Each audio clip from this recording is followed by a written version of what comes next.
तलाक देने के बाद कुछ समय बाद जब अमन अपनी तलाकशुदा पत्नी साक्षी के घर गुजारे भत्ते के पैसे देने पहुंचा तो वहां का नज़ारा देखकर उसकी रूह कांप उठी। ऐसा क्या देखा था उसने। सुबह का समय था। रसोई में अदरक की चाय और पकते पराठे की खुशबू फैल रही थी। साक्षी बड़ी तेजी के साथ हाथ चलाते हुए नाश्ते की तैयारी में लगी हुई थी। तभी कमरे से एक गुस्से भरी करकती आवाज़ पूरे घर में गूंज उठी। साक्षी, साक्षी, अरे कहाँ मर गई, जल्दी यहाँ आओ।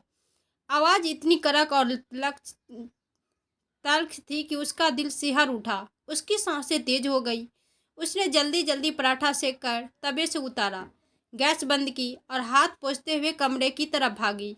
उसके कमरे में पहुंचते से पहले ही वह फिर से गरज पड़ा। साक्षी, सुनाई नहीं देता क्या तुम्हें? जी क्या हुआ?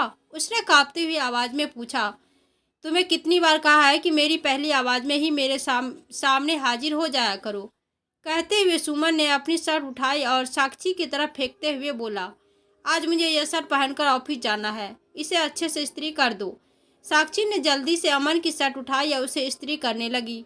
तभी बाथरूम में अमन की आवाज़ आई, अरे साक्षी, तौलिया क्यों नहीं रखी? जल्दी तौलिया लेकर आओ, मुझे देर हो रही है। साक्षी स्त्री छोड़कर जल्दी जल्दी तौलिया लेने दौड़ी। बाथरूम के दरवाजे के पास पहुंचकर उसने तौलिया अंदर बढ़ाया। यह लो, जब भी तुम्हें हर बार याद दिलाना पड़ेगा क्या? अमन ने खींचते हुए तौलिया झपटा। साक्षी स्त्री करने के लिए पलट कर जल्दबाजी में आगे बढ़ने लगी तो पैर पलंग के कोने से टकरा गया। दर्द के मारे उसका चेहरा सफ़ेद हो गया। उसने कराहते हुए पैर को सहलाता और फिर तुरंत शर्ट पर ध्यान दिया, लेकिन उसकी नज़र शर्ट पर पड़ते ही वो सन्न रह गई। शर्ट का एक हिस्सा जल चुका था। हे भगवान, अब क्या होगा? साक्षी के होठ फड़कने लगे।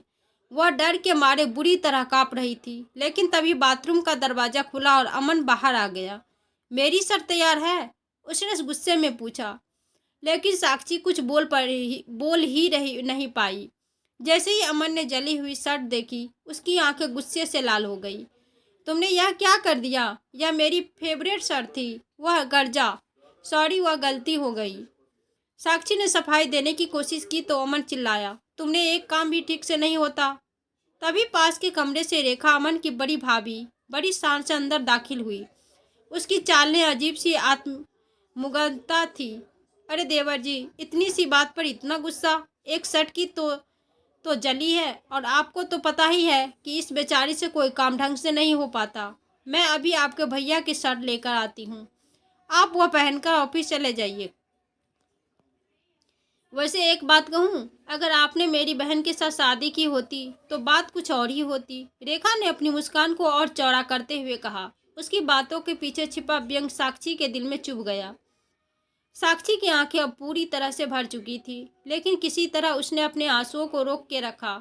रेखा के जाने के बाद कमरे में एक अजीब सी खामोशी पसर गई। साक्षी ने हिम्मत जुटाकर अपने दिल की बात जुबान पर लाने की कोशिश की।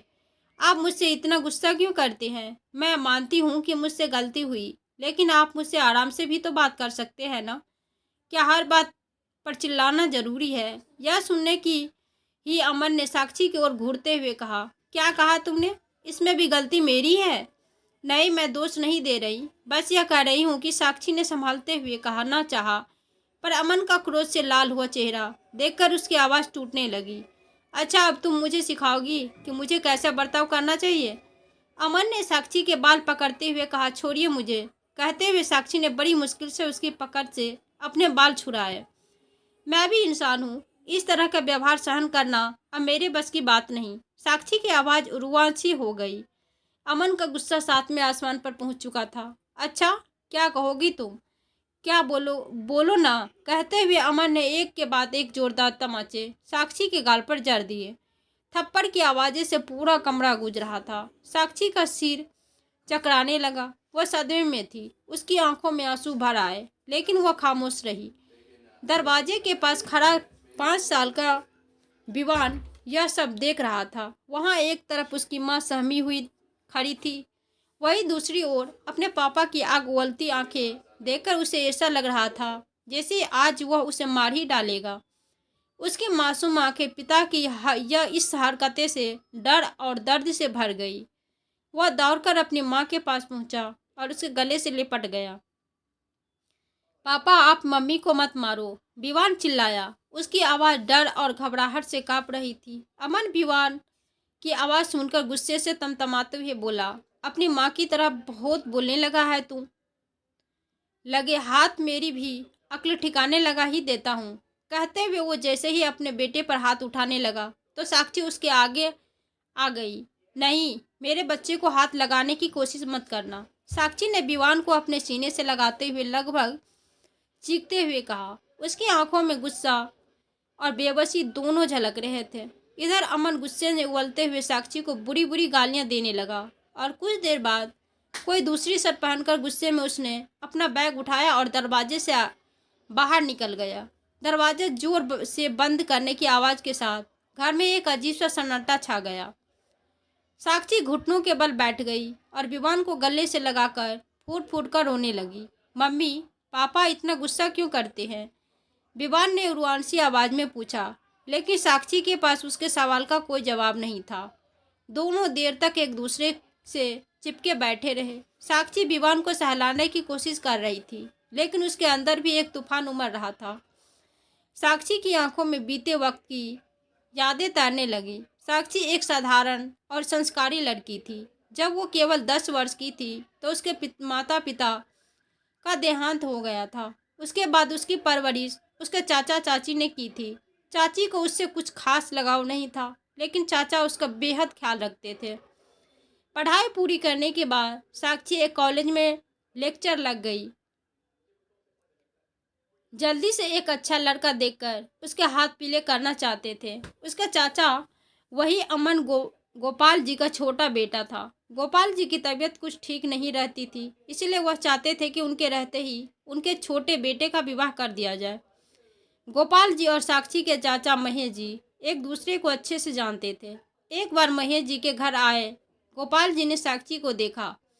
साक्षी अच्छी पढ़ी लिखी तो थी ही, साथ ही साथ घर के काम में भी वह सुधर थी। गोपाल जी उसकी शालीनता और व्यवहार से इतने प्रभावित हुए कि वहीं पर अपने बेटे अमन के लिए उसका हाथ मांग लिया। महेश जी भी इस बात के लिए राजी हो गए, लेकिन बात इतनी सीधी नहीं थी। अमन की भाभी रेखा, जो एक काबिज और चालाक व्यक्तित्व की महिला थी, इस रिश्ते से खुश नहीं थी। वह चाहती थी कि अमन की शादी उसकी छोटी बहन प्रिया से हो। रेखा को लगता था कि उसकी बहन घर पर उसका वर्ताव बनाए रखने में मदद करेगी। रेखा ने गोपाल जी से कहा, पापा जी, साक्षी भले ही अच्छी लड़की हो, लेकिन मेरी बहन उसका कोई मुकाबला नहीं। और फिर अमन तो अच्छा पढ़ा लिखा है और खूब अच्छा कमाता भी है। अमन जैसे ही लायक लड़के के लिए लड़की भी लाखों में एक होनी चाहिए। लेकिन गोपाल जी ने रेखा की बातों को नज़रअंदाज करते हुए अमन को इस रिश्ते के लिए मना लिया। अमन और साक्षी की शादी धूमधाम से हुई। शुरुआत में सब कुछ बहुत अच्छा चल रहा था। शादी के बाद साक्षी ने अपनी नौकरी भी छोड़ दी, क्योंकि अमन यह चाहता था कि उसकी पत्नी घर पर रहकर घर का काम संभाले। साक्षी ने पूरी कोशिश की कि वह घर के सभी सदस्यों को खुश रखे। उसने रेखा को भी इज्जत और उसे हमेशा बड़ी बहन का दर्जा दिया। लेकिन रेखा को साक्षी का यह व्यवहार दिखावा लगता था। उसे यह बात मंजूर नहीं थी कि साक्षी घर में सबका प्यार और सम्मान पा रही है, इसीलिए वह हमेशा साक्षी को नीचा दिखाने की फिराक में रहती थी। एक दिन जब साक्षी अपने मायके गई हुई थी तो रेखा को मौका मिल गया और अमन के पास आकर बोली, देवर जी, आप तो बड़े पढ़े लिखे हो, मॉडर्न भी हो, यह साक्षी आपकी बराबरी नहीं है। कहाँ आप इतने स्टाइलिश और हैंडसम, और कहाँ वह साधारण सी दिखने वाली लड़की। अमन ने उस समय कुछ नहीं कहा, लेकिन उसकी सोच पर असर पड़ने लगा। धीरे धीरे अमन का व्यवहार साक्षी के प्रति कठोर और रूखा होने लगा।